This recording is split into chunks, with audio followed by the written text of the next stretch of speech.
오늘 우리에게 주시는 하나님의 말씀은 골로새서 1장 6절 말씀입니다. 우리에게 주시는 하나님의 말씀은 골로새서 1장 6절 말씀입니다. 신약 324쪽에 있습니다. 골로새서 1장 6절 말씀, 이 시간 하나님의 말씀을 다 함께 읽겠습니다.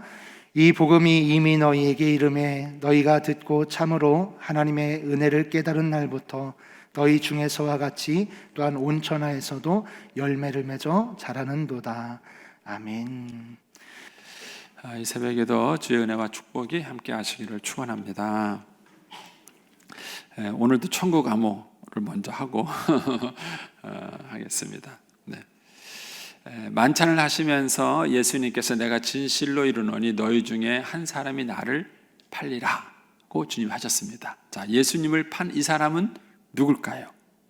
네 글자로 적으셔야 됩니다. 두 글자로 적으시면 틀립니다. 왜냐하면 동명이인이기 때문에 두 글자로 적으시면 틀리고 네 글자로 적으셔야 됩니다. 자, 누군지 아시겠죠? 네. 내일 아침 모실 때 잘 기억하시고 천국 안무 해주시기 바랍니다. 저는 이제 이번 고난주간 새벽 기도 동안에 이제 복음에 대해서 생각을 하면서 여러분과 좀 나누고 싶은 것은 뭐냐면 우리가 이제 복음에 대한 오해가 있다는 얘기를 좀 나누고 싶은 겁니다. 그 복음에 대한 오해가 우리의 신앙생활을 풍성하게 만들지 못해요. 그 엠마오로 가는 제자들은 복음을 오해했기 때문에 슬프고 낙심한 거예요. 뭘 오해한 거죠? 예수님이 자기 민족을 로마로부터 구원해 줄 자로 알은 거예요. 복음에 대한 오해예요. 성경적 예수를 본 것이 아닙니다. 자기가 기대하는 예수를 본 것이죠. 이 복음에 대한 오해가 우리의 삶에 많은 문제를 이제 가지고 온 것입니다. 그리고 이제 우리가 복음을 오해하게 되는 이유가 복음 제시라는 그런 굉장히 좁은 틀에서만 이제 보다 보니까 이 복음이 불신자에게만 필요하다는 잘못된 선입관을 만든 것입니다. 자, 도표를 좀 이렇게 보여주시기 바랍니다. 그래서 복음을 제시한 이 틀을 만든 것은 어떻게 짧은 시간에 불신자들에게 다가가서 복음을 좀 효과적으로 전할 수 있을 것인가 해서 만든 것이 복음 제시라는 방법이에요. 그런데 우리는 이 복음 제시라는 방법이 다 복음인 줄 아는 거예요. 그래서 이 복음 제시만 듣고 나면 복음을 다 들었다는 오해를 만들었고, 또 복음 제시에 대해 있는 내용만 알고 나면 자기는 복음을 다 안다는 그런 오해를 만든 것입니다. 그러나 이제 복음이라는 것이 뭔지를 제대로 이해하려면은 성경이라는 커다란 스토리 속에 들어가야 이해를 할 수 있는 것입니다. 그래야 복음이 뭔지를 우리가 제대로 이해할 수 있는 것이죠. 그래서 복음은 그 다음 도표를 좀 보여주시면, 그 다음 도표 좀 보여주세요. 복음이 불신자에게만 필요한 것인가 하는 거예요. 아니라는 거죠. 복음이 불신자에게만 필요하기 때문에 전도할 때만 쓴다고 생각을 한 것입니다. 그래서 사실은 복음은 신자에게도 필요한 것이죠. 오카노 목사님은 이걸 가르쳐서 다시 들어야 될 복음이다 이렇게 이제 표현을 했어요. 근데 사실 한 번만 들을 것이 아니라 이제 복음은 우리의 신앙의 중요한 핵심이에요. 따라서 신자도 끊임없이 복음을 듣고 신자도 끊임없이 복음을 다시 생각을 해야 합니다. 그런데 우리들의 잘못된 선입관념은 복음 제시에 대한 내용, 그 내용만 알고 있으면 나는 복음을 다 들었고 나는 복음을 다 안다는 오해를 가지고 온 것입니다. 그러다 보니까는 복음으로 구원받은 사람이 복음적 삶을 살아야 되는데, 구원은 복음으로 받아놓고 그 다음 뭐가 대두가 되는 거냐면은 예수 믿는 사람은 예수 믿지 않는 사람하고 달라야 된다는 이 명제 속에서 도덕 윤리적으로 달라지려고 한 것입니다. 그래서 예수 믿는 사람은 누구냐? 술, 담배 하는 사람이다 이렇게 말을 하는 거예요. 그건 열매에 불과해요. 복음을 들은 사람이 복음적 삶을 산 결과 술, 담배를 하지 않는 것입니다. 제가 초창기에 그 말씀을 드렸나 모르겠는데, 우리나라 초창기에 사경회가 뭔지 아시죠? 옛날에 부흥회를 사경회라 그랬습니다. 사경에 하면서 사경에 쉬는 시간에 담배를 피신 거 아세요? 우리나라 그 기록에 보면은요, 사경에 쉬는 시간이 되니까 남자들이 3, 3, 5 모여서 곰방대를 꺼내서 이 눌러서 담배를 피다가 종을 치매 담배불을 끄고 다시 찬송을 부르더라, 이렇게 돼 있어요. 그래서 사경의 중간에 담배 폈어요. 할렐루야. 담배 피시는 분들도 오늘 제 얘기 듣고 또 복음이다 그래가지고 사실 담배 피고 술 먹는 문제는 도덕 윤리의 문제지 구원의 문제가 아니에요. 그런데 한국 교회가 그걸 철저하게 가르친 이유는 뭐냐면은 그 당시가 일제시대였고, 일제시대 때 소망을 잃어버린 한국 젊은이들이요, 꿈이 없는 거예요. 왜냐하면 아무리 공부해봤자 조선 사람이라는 신분을 가지고는 성공할 수 없는 거예요. 일본의 앞잡이가 되지 않고는 성공할 수 없는 것이죠. 그러니까는 많은 조선 젊은이들이 낙심하고 방탕으로 빠진 거예요. 그게 도박하고 술이에요. 그래서 선교사들이 이러면 안 되겠다, 이들을 내버리면 안 되겠다. 그래서 그때 굉장히 엄하게 다른 것입니다. 술과 담배를 하면은 세례를 주지 않았습니다. 세례를 받지 않았어요. 그래서 안 줬습니다. 굉장히 그것이 엄하게 됐고, 우리 한국 교회에는 이게 하나의 전통으로 자리를 잡은 것입니다. 예수 믿는 사람 있고 술 담배 안 하는 사람, 이렇게 잡은 거예요. 그러나 그게 본질은 아니에요. 그러니까 우리가 복음을 듣고 복음적 삶을 산 결과 도덕 윤리적이 되는 거예요. 근데 그것이 아니라 중간에 이걸 싹 빼버리고 구원받을 때만 복음을 듣고 나머지는 뭔가 예수 믿지 않은 사람과 달라야 되니까는 도덕 윤리적인 삶을 살아야 된다, 이렇게 돼버린 거예요. 그러다 보니까는 신앙생활이 변화가, 자연스러운 은혜로 인한 자연스러운 변화가 아니라 뭔가 의도적으로 뭘 해야 되는 것이 돼버린 거예요. 그러다 보니까 신앙이 기쁨이 아니에요. 기쁨이 아니라 신앙이 어느샌가부터 무거운 짐이 된 것입니다. 따라서 여러분들이 복음은 불신자에게만 필요한 것이 아닙니다. 신자에게도 복음이 필요한 것이죠. 자, 오늘 골로새서 1장 6절 말씀을 한번 좀 보여주십시오. 자, 제가 노란색 글씨를 표시를 했는데 한번 이 노란색 글씨를 잘 따라가 보세요. 이 복음은 하고 사도 바울이 말합니다. 이제 골로새 교회에 편지를 쓰면서 하는 얘기예요. 이 복음은 이미 너희에게 이르렀습니다. 어떻게 이르렀습니까? 에바브로, 그러니까 사도 바울이 에바브로디도를 전도했고요. 그 에바브로디도에 의해서 개척된 교회가 골로새 교회예요. 그 누군가, 즉 선교사들에 의해서 복음을 전하는 목회자들에 의해서 너희들에게 이 복음이 이르는 거예요. 그러니까 너희가 이 복음을 뭐였습니까? 들었어요. 이 복음을 들었습니다. 근데 듣는 데서 끝나면 안 되는 거예요. 그 들은 내용이 뭐냐면 깨달아져야 되는 거예요. 이 복음을 듣고 깨달아지고 나면 그 다음 뭐라고요?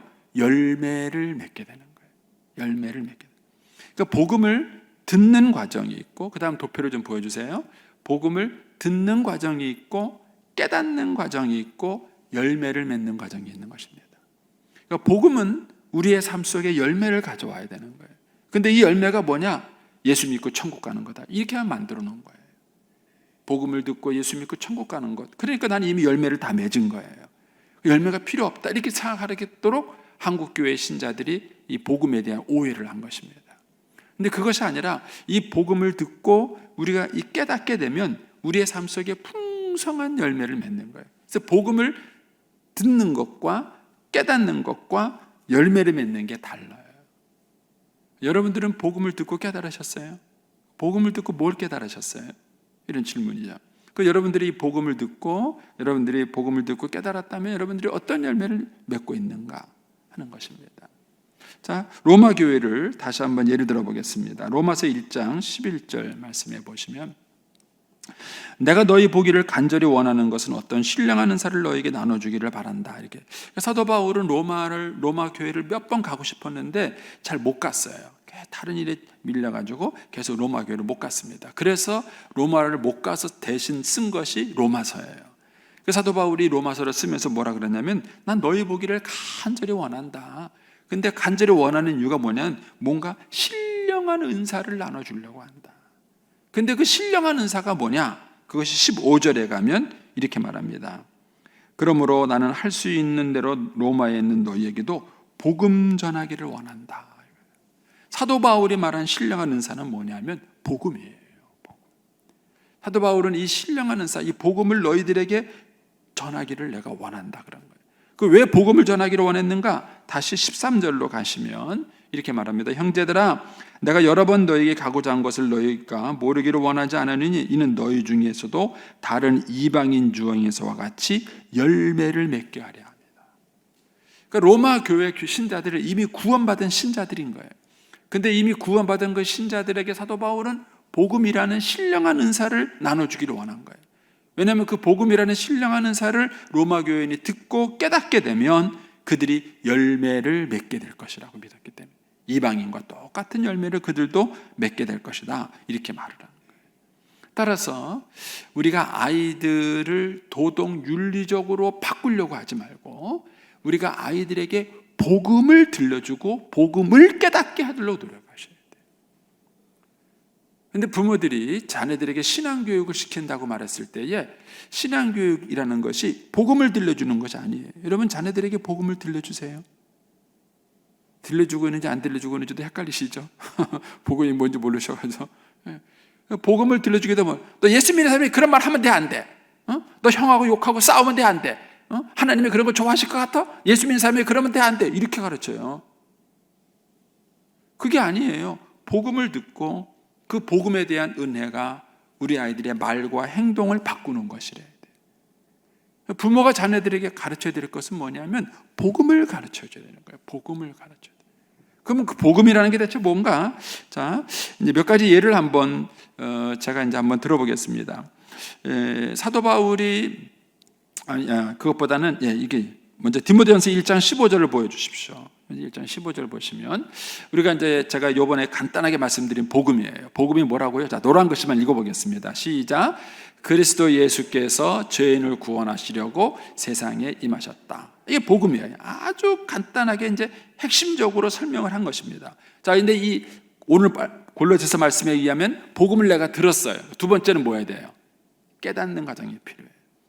사도 요한이 이걸 어떻게 깨닫는가 보겠습니다. 요한복음 3장 16절입니다.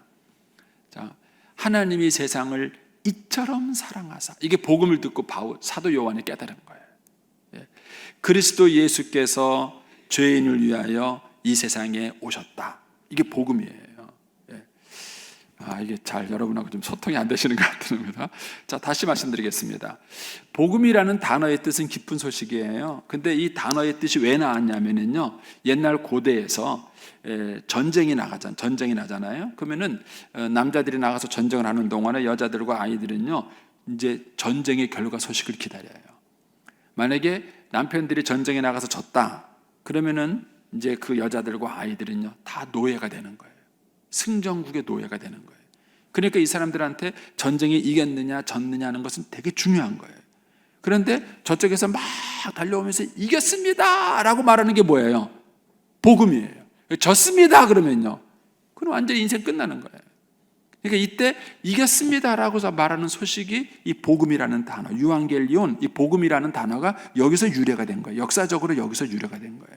그러면 그리스도 예수께서 죄인을 위하여 세상에 오셨습니다, 이게 이겼습니다 라는 소식만큼 저와 여러분에게 확 기쁨으로 다가와야 돼요. 안 기쁘시죠? 왜 안 기쁘냐? 이게 깨달아지지 않았기 때문에 그런 거예요. 근데 그리스도 예수께서 죄인을 위하여 세상에 임하셨도다, 이 말을 들었을 때 사도 요한은 뭘 깨달았냐면은, 하나님이 나를 이렇게 사랑하시는구나 하는 거다. 저도 고등학교 2학년 때 이걸 깨달은 거예요. 하나님이 나를 이렇게 사랑하시는구나. 제가 예를 들어드렸죠.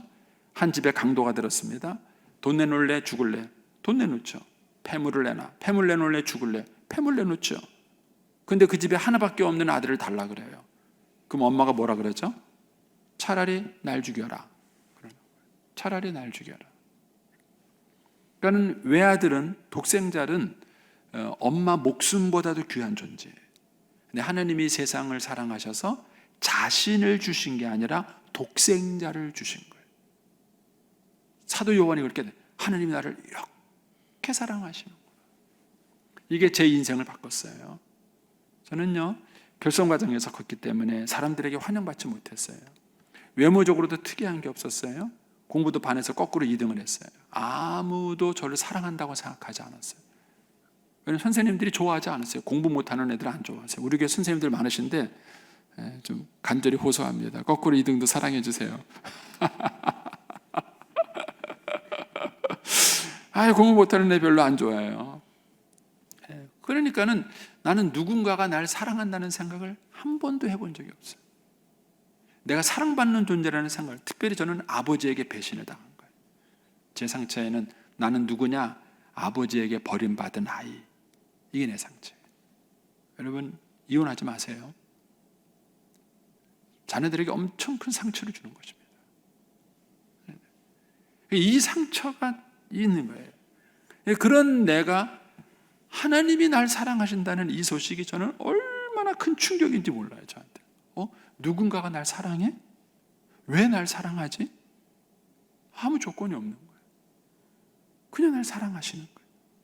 근데 이 사랑을 제가 고등학교 2학년 때 깨달았을 때 제 아이덴티티가 확 바뀐 거예요. 사랑받지 못하는 아이에서 사랑받는 아이로, 그러니까 사랑받을 수 없는 아이에서 사랑받을 수 있는 아이로 바뀌어버린 거예요. 확 바뀌어버린 거예요. 자존감이 달라졌어요. 삶에 희망과 용기가 생긴 것이죠. 이것이 복음을 듣고 사도 요한이 깨달은 거예요. 이것만 깨달은 게 아니죠. 요한일서 3장 16절에 가면 사도 요한이 뭘 깼습니까? 그가 우리를 위하여 목숨을 버리셨으니, 이게 복음이죠. 그리스도 예수께서 죄인을 위하여 세상에 임하셨도다. 이거 복음을. 근데 여기서 그가 뭘 깨달았냐면은 하나님이 나를 이렇게 사랑하셨다는 요한복음 3장 16절을 깨달으면서 하나님이 나를 그렇게 사랑했으면은 나도 다른 사람 사랑해야지.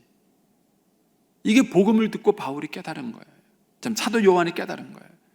그러니까 이 사랑이 자연스럽게 빚진 마음을 갖게 만들었고, 이 빚진 마음이 자연스럽게 다른 사람을 사랑하도록 바울을, 사도 요한을 이끌어버린 거예요.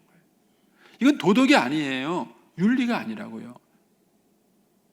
하나님의 사랑을 하는, 기독교의 효와 공자의 효는 다릅니다. 공자의 효는 나 실제 괴로움 다 잊으시고 길을 실제 밤낮으로 애쓰는 그런 부모를 공경하라는 거예요. 근데 기독교의 효는 그게 아니에요. 부모가 나를 위해서 해준 게 아무것도 없어도 돼요. 그런데 하나님의 사랑에 빚진 자로 사랑하는 거예요. 전혀 다른 거예요. 부모님이 나한테 유산 하나도 안 물려줘도 돼요. 그 유산을 기대하고 사랑하는 게 아니에요. 하나님이 나를 이처럼 사랑하사 그 사랑을 아는 것이에요. 그래서 그 마음에 빚진 자의 마음이 있는 거예요. 그러니까 죽어도 사랑하고도 생색을 내지 않아요. 왜냐하면 빚진 자의 마음을 가지고 하기 때문에. 이게 도덕과 윤리가 다른 거예요. 여러분, 도덕과 윤리로 살아가는 사람은요, 반드시 자기 수고와 고생에 대해서 생색을 내게 돼 있어요. 내가 엄마한테 이렇게 했는데, 내가 엄마한테 이렇게 상겼는데 하고 뭔가 자기한테 생색을 내겠어요. 여러분, 형제가 여러 명이 있어요. 내가 엄마가 모셨어요. 억울합니까? 억울하고 분하세요? 저는 한 번도 저희 누님한테 내가 엄마 모셨다고 큰 소리 쳐본 적이 없어요. 누나는 미안해해요. 저는 큰 소리 쳐본 적이 없어요. 당연하다고 생각한 거예요. 그게 왜 생색을 내야 될 문제입니까? 그런데 그 사랑의 동기가 다른 게요. 복음적 효를 하지 않은 거예요.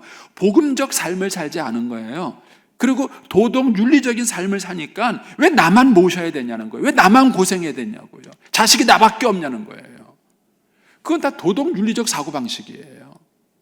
그러나 복음으로 구원받은 사람은 복음적 사고, 복음적 삶의 방식이 있는, 그 사람은 뭐냐? 이미 사랑을 받은 빚진 자예요. 이미 내가 그 사랑을 받은 거예요. 그 사랑을 받았기 때문에 내가 이로써 사랑을 알고 나도 형제를 위하여 목숨을 버리는 것이 마땅한 거예요. 억지로 하는 게 아니라 마땅한 거라고요. 당연히 할 거라고 생각하는 거예요. 저는 어머님을 당연히 모셨어요. 내가 안 모시면 누가 모셔요? 장모님이 오셨어요. 장모님은 아이고 미안해요. 사위한테. 뭐가 미안해요? 내가 장모님한테. 장모님 뭐가 미안하세요? 뭐가 미안하세요? 당연히 계시는 것이죠. 여러분, 이것이 복음적 삶이에요. 그래서 기독교의 효와 공자의 효는 전혀 달라요. 자, 바울은 어떻게 또 깨달았습니까? 로마서 5장 6절입니다. 우리가 아직 연약할 때에 기약대로 그리스도께서 경건하지 않은 자를 위해 죽으셨다. 의인을 위하여 죽는 자가 쉽지 않고, 세상을 살아보니까 의인을 위해서 죽는 자가 뭐 혹 있을지 모르겠어요. 선의를 위해서 용감히 죽는 자가 혹 있을지 모르겠어요. 그러나 8절에 우리가 아직 죄인 되었을 때에 그리스도께서 우리를 위하여 죽으심으로 하나님께서 우리에게 대한 자기의 사랑을 확증하셨느니라. 바울이 깨달은 건 뭐예요? 바울이 복음을 듣고 깨달은 것, 그리스도 예수께서 죄인을 위하여 세상에 임하셨도다 라는 이 복음을 듣고 한 다음에 바울이 깨달은 것이 뭐냐면, 하나님이 나를 죄인이었을 때 사랑했네? 그거예요. 세상에는요, 잘 나가고 능력 있는 사람이 되니까 친구가 많아요. 저도요, 큰 교회 목사가 되니까는요, 괜히 아는 차는 사람들이 많아요. 나는 그 사람을 잘 모르는데 저도 많은, 또 오라는 데도 많아요. 또 어디 이렇게 오라는 데가 많은지 다 안 가요. 안 가요. 근데 제가 만약에 부여중앙교 담임 목사 자리에서 딱 내려오는 순간 제가 볼 때는 그거 다 끊길 자리예요. 다 끊길 자리입니다. 제가 그걸 잘 알고 있습니다. 이게 내가 가야 될 자리인지 좋아야 될 자리인지. 여러분, 그게 세상이에요. 그런데 하나님은 어떤 것이냐? 하나님은 죄인 되었는데 찾아오시는 거예요. 세상에 그런 사람 있나요? 죄인인데, 나한테 도움이 안 되는데, 근데 그런 사람을 찾아오는 사람이 있나요? 바울이 거기서 놀란 거예요. 복음을 듣고 놀란 거예요. 하나님이 죄인인데 날 찾아왔네? 그리고 깨달은 게 뭐냐면은 하나님이 그걸 통해서 나를 사랑하신다는 것을 증명하신 거예요. 이게 복음이에요. 저는 이 복음 때문에 가정생활이 달라진 거예요.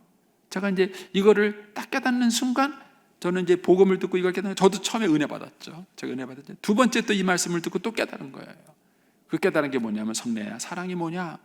사랑은 증명하기까지는 사랑한 게 아니다. 내가 너를 얼마나 사랑하는 줄 알아? 사랑 아닙니다. 우리 어머님들 착각하지 마세요. 가슴 속에 있는 사랑은 사랑이 아니에요. 사랑은 뭐냐? 자식에게 표현되고 증명돼야 돼. 우리 옛날 어른들 속에만 갖고 있는 건 사랑 아니에요.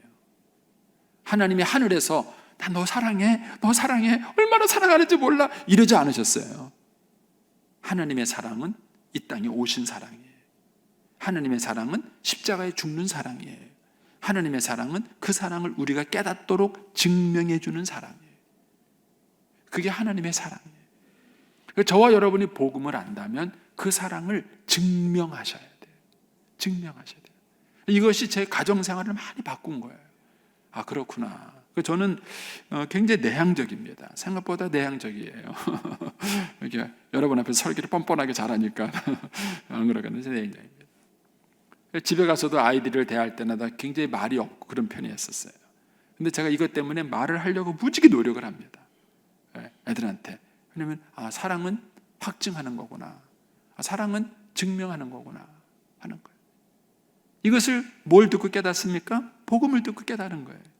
그래서 여러분들이 복음을 들었으면 깨달음이 필요하고, 그것이 자연스럽게 우리의 삶 속에 열매, 복음적 삶을 가져오게 되는 것이죠. 자, 디모전서 1장 15절, 그리스도 예수께서 죄인을 구원하시려고 세상에 임하셨다. 이게 복음이에요. 근데 이 복음을 듣고 바울이 뭘 깨달았습니까? 그런데 그 죄인 중에 가장 나쁜 놈이 나구나. 그걸 깨달은 거예요. 그 죄인 중에 괴수가 나구나. 그러니까 복음이죠. 그런데 그리스도 예수께서 죄인을 구원하려고 세상에 임하셨다. 나 안 졌어? 나 죄 안 졌어? 내가 나만큼만 살아보라 그래? 이런 사람들에게 이게 무슨 복음이 되겠어요? 근데 바울이 어느 날 깨달은 것은 저 죄인 중에 가장 나쁜 사람이 나구나. 이걸 딱 깨닫는 순간 이것이 얼마나 큰 은혜인지를 모르는 거예요. 얼마나 큰 은혜인지. 자, 우리 골로새서 말씀, 죄송합니다. 사도행전 20장 24절. 그래서 이게 가능했던 거예요. 내가 달려갈 길과 주 예수께 받은 사명 곧 하나님의 은혜의 복음. 왜 은혜의 복음이에요? 죄인 중에 괴수인 나를 위해서 예수님이 죽으셨으니까. 아무 값 없이 내가 죄인 되었을 때 찾아와서 나를 주셨으니까. 이거를 은혜의 복음인 걸 아는 거예요. 그 사도 바울이 자기의 생을 때 하나님의 복음을 증언하는 일을 마치려 하면은 나의 생명조차 조금도 귀한 것으로 여기지 않는다. 그러니까 자기 사도 바울이 목숨 걸고 복음을 전하는 삶을 살았던 것은 이 은혜의 복음을 알았기 때문에 그런 거예요. 이 은혜의 복음에 대한 빚진 자의 마음이 있었기 때문입니다. 여러분, 이것이 교회예요. 직분 때문에 봉사하는 분들이 많으세요. 여러분, 직분은 결과일 뿐이에요. 직분이 동기가 돼서는 안 됩니다. 여러분들이 교회에서 봉사하는 것은 은혜 때문에 하셔야 돼요. 우리 교회를 움직이는 것은 은혜에 대한 힘이어야 돼요. 하나님께 받은 그 은혜. 그래서 사도 바울처럼 내가 목숨을 걸고 나의 생명을 조금 더 귀하게 여기지 않는다는 이 은혜에 대한 복음이 한국교회의 1세대들한테 있었어요. 그래서 우리나라 초기 기독교 역사를 읽어보면요, 1세대들이 다 이 믿음을 가지고 희생하고 헌신한 거예요. 그게 우리 한국교회를 만든 거예요. 근데 어느 순간인가 이것이 변질이 됐어요. 은혜의 복음에 대한 감격으로 교회가 움직이고 역동성 있게 활동하는 것이 아니라 뭔가 자꾸 미끼를 주는 거예요. 그리고 그 미끼 때문에 성도들을 자꾸 일하도록 만드는 거예요. 여러분, 이것이 복음이 변질된 거예요. 그리고 이 복음의 변질이 한국교회의 타락을 가지고 오고 위기를 가져온 것입니다. 저와 여러분 안에 이 하나님의 은혜에 대한 복음이 살아서 움직이고 역동을 해야 되는 것입니다. 복음은 불신자에게만 필요한 것이 아니라 신자인 저와 여러분에게도 필요한 것입니다. 여러분들이 이 복음을 가볍게 보지 마시고 다시 한번 이 복음을 깊이 묵상해 볼 수 있게 되기 바랍니다. 그리고 이 복음에 대한 깨달음, 그것이 저와 여러분의 삶의 이유요, 목적이요, 열매가 되어야 하는 것입니다. 그것이 바로 복음입니다. 할렐루야. 네. 기도하겠습니다.